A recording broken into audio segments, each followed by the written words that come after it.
Pasta 3. Capítulo 3. Liberdade e segurança. A história inacabada de uma união tempestuosa. 70 anos atrás, Sigmund Freud observou em O Mal-Estar na Cultura. Abre aspas. O homem civilizado trocou uma parcela de suas possibilidades de felicidade por uma porção de segurança. Fecha aspas. A felicidade, observou Freud, abre aspas, vem da satisfação das necessidades que foram represadas em um nível mais profundo. Fecha aspas. A felicidade, portanto, significa liberdade. Liberdade para agir conforme os impulsos, para seguir seus próprios instintos e desejos. Esse é o tipo de liberdade que tende a ser eliminada, ou, pelo menos, severamente restringida, pelo bem de, abre aspas, uma porção de segurança, fecha aspas. A segurança, por outro lado, significa proteção contra 3 tipos de sofrimento que ameaçam os seres humanos. Os que vêm, abre aspas, do nosso próprio corpo, fecha aspas, os, abre aspas, do mundo externo, fecha aspas, e os, abre aspas, de nossas relações com os outros homens, fecha aspas. A segurança só pode ser oferecida se a vazão caprichosa, glamourosa e errática, abre parênteses, com frequência explosiva, fecha parênteses, dos desejos for substituída pela ordem, abre aspas, uma espécie de compulsão por repetir que, quando um regulamento foi estabelecido de uma vez por todas, ele decide quando, onde e como algo deve ser feito. Dessa forma, em toda circunstância similar, somos poupados da hesitação e da indecisão. Fecha aspas. A indecisão não é um estado de espírito agradável, e assim, a imposição da ordem tem seus benefícios tangíveis. Além disso, por ser compulsiva e restringir a liberdade humana, a ordem só pode ser esbofeteada e ameaçada pela rebelião das, abre aspas, necessidades represadas, fecha aspas. A, abre aspas, ânsia por liberdade, fecha aspas, é, abre aspas, dirigida contra formas e demandas particulares da civilização ou contra a própria civilização, fecha aspas, nota de rodapé. Isto é, contra trocar uma parte de nossa liberdade por mais segurança ou contra o próprio princípio de trocar liberdade por segurança. Essa ordem que chamamos civilização é vulnerável, precária e destinada a permanecer assim. Observem que a troca entre liberdade e segurança não é uma escolha entre bem e mal. Se alguma coisa na descrição de Freud aparece como claramente repulsiva e inumana, é a própria troca. Os valores entre os quais a escolha é feita são ambos desejáveis. Em toda troca, portanto, os ganhos estão misturados com as perdas. Cada ato é ambivalente em seus motivos, assim como em suas consequências. A liberdade sem segurança não tende a causar menos infelicidade do que a segurança sem liberdade. O compromisso entre elas, porém, já que implica inevitavelmente um sacrifício parcial, também não é garantia de felicidade. Os humanos necessitam tanto da liberdade como da segurança, e o sacrifício de qualquer um deles causa sofrimento. Mas o sacrifício não pode ser evitado, e assim a ânsia por felicidade está destinada a ser frustrada. A felicidade, insiste Freud, abre aspas, só é possível por sua natureza como um fenômeno episódico. Somos feitos de tal forma que podemos obter uma alegria intensa apenas por meio de um contraste e muito pouco a partir de um estado de coisas, fecha aspas. 2. Nota de rodapé. Mas isso significa que o objetivo que a civilização estabeleceu nunca será alcançado. Haverá descontentamento em qualquer civilização, e são precisamente esses descontentamentos endêmicos à vida civilizada que mantêm a civilização dinâmica para sempre em mudança e impedem o congelamento de qualquer de suas formas concebidas. O perfeito equilíbrio entre liberdade e segurança talvez seja uma incongruência lógica e uma impossibilidade prática, mas isso por si mesmo é a mais poderosa razão para procurar formas ainda melhores para a troca. Entre o demônio e o mar azul.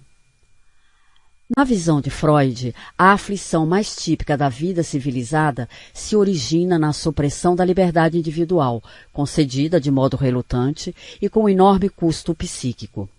A tensão entre liberdade e segurança tende a se internalizar e depois a confrontar o indivíduo, abre aspas, por dentro, fecha aspas, na forma da luta entre o superego, abre parênteses, aquela, abre aspas, guarnição em uma cidade conquistada, fecha aspas, 3, nota de rodapé, fecha parênteses, e o, abre aspas, ide, fecha aspas, abre parênteses, o depósito dos desejos suprimidos, fecha parênteses, levada a cabo no campo da batalha do abre aspas, ego, fecha aspas. A enfermidade característica da pessoa civilizada reside, portanto, dentro da psique humana. É lá que é preciso descobri-la, diagnosticá-la e curá-la. Na verdade, a civilização, abre aspas, é amplamente responsável por nossa miséria, fecha aspas, e uma pessoa, abre aspas, se torna neurótica porque não pode tolerar a quantidade de frustrações que a sociedade impõe a serviço de suas ideias culturais, fecha aspas. 4. Nota de rodapé. E o poder esmagador da sociedade, abre parênteses, das restrições impostas em nome da segurança, fecha parênteses, sobre os indivíduos é tão inquestionável quanto o, abre aspas, princípio do prazer, fecha aspas, que impulsiona o indivíduo a embarcar na viagem rumo à felicidade. As coisas estão destinadas a ficar desta maneira. Os sofrimentos que perseguem a, abre aspas, pessoa civilizada, fecha aspas, continuarão sendo criados, e a única forma de a infelicidade resultante ser mitigada é a pessoa chegar a um acordo com as pressões que não podem ser afastadas e que não sairão de comum acordo.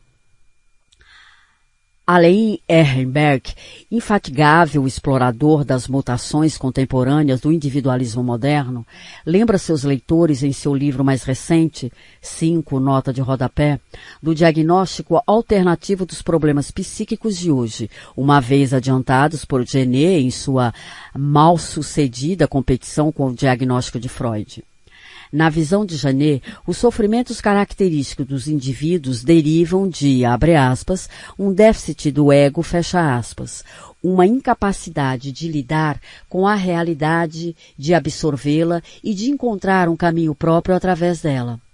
Ao invés de impor a eles as, abre aspas, ideias culturais, fecha aspas, de Freud, diretas, sem ambiguidade, circunlóquios ou perguntas, Genet vê a realidade social como caindo aos pedaços das mãos dos indivíduos e escapando à compreensão destes. Isso parece incoerente, fluido, pobremente marcado e esquivo. O diagnóstico de Genet, na visão de Ehrenberg, agora apareceu como adequado e deveria receber com atraso seu merecido reconhecimento. Não é a esmagadora pressão de um ideal com o qual não podem viver de acordo que atormenta os homens e mulheres contemporâneos, mas a falta de ideias, a ausência das necessárias receitas endeutique, asterisco, para uma vida decente dos pontos de orientação firmemente fixados e estáveis do destino, previsível para o itinerário da vida. Asterisco. Claras, inequívocas, explícitas. Abre parênteses, nota do tradutor, fecha parênteses. A depressão, o sentimento da própria impotência, da incapacidade de atuar e, particularmente, da incapacidade de atuar de maneira racional para ser adequado às tarefas da vida, torna-se a malaise emblemática de nossos tempos modernos tardios ou pós-modernos. Impotência, inadequação. Esses são os nomes da doença da modernidade tardia, da pós-modernidade, o mal-estar do pós-modernidade. Não o temor da não conformidade, mas a impossibilidade de se conformar. Não o horror da transgressão, mas o terror do infinito. Não demandas que transcendem nosso poder de atuar, mas atos esporádicos numa busca vã por um itinerário estável e contínuo. Tendemos a chamar de liberdade a ausência de restrições e limites obstrusivos e insidiosos. A maioria de nós, residentes do mundo moderno tardio ou pós-moderno, é nesse sentido livre de uma maneira que nossos ancestrais só podiam sonhar, e eles sonhavam. O desaparecimento milagroso de normas e limites era uma visão sedutora quando a vida era vivida com um temor diário de transgressão. Os pesadelos de nossos ancestrais de 50 a 100 anos atrás eram poderes sobre-humanos com suas demandas sobre-humanas. A figura do horror e do ódio era o grande irmão, observando cada movimento dia e noite, punindo sem demora quem saísse da linha. E os demônios eram os Joões, com quem tínhamos de nos manter a par. Livrar-se de tudo significava emancipação, a vitória da liberdade, e não havia sonho mais doce que tal vitória. Hoje, no entanto, os poderes constituídos voltaram seus olhos para o outro lado ou saíram de cena. A linha da qual podíamos sair não é mais tão visível e, assim, o grande irmão, se ainda desejasse nos repreender ou punir, teria problemas para decidir por onde começar. E quanto aos Joões, existem tantos deles, diferentes e seguindo seus próprios caminhos, e eles não poderiam se preocupar menos com nossa luta para encontrar nossos, abre aspas, verdadeiros e autênticos, fecha aspas, selves. Nossos ancestrais, não por qualquer falha da parte deles, pensavam a liberdade como um estado em que não nos dizem o que fazer e não somos forçados a fazer o que preferiríamos não fazer. Com essa definição, eles provavelmente descreveriam a situação em que a maioria de nós está hoje, quando a liberdade se encarna. O que não previram e nem podiam era que o reino da liberdade que eles imaginaram viria com uma etiqueta de preço, e que este seria alto. O preço em questão é a insegurança, abre parênteses, ou melhor, Unsicherheit. Um conforto muito mais complexo que inclui a incerteza, a falta de proteção e a insegurança, fecha parênteses.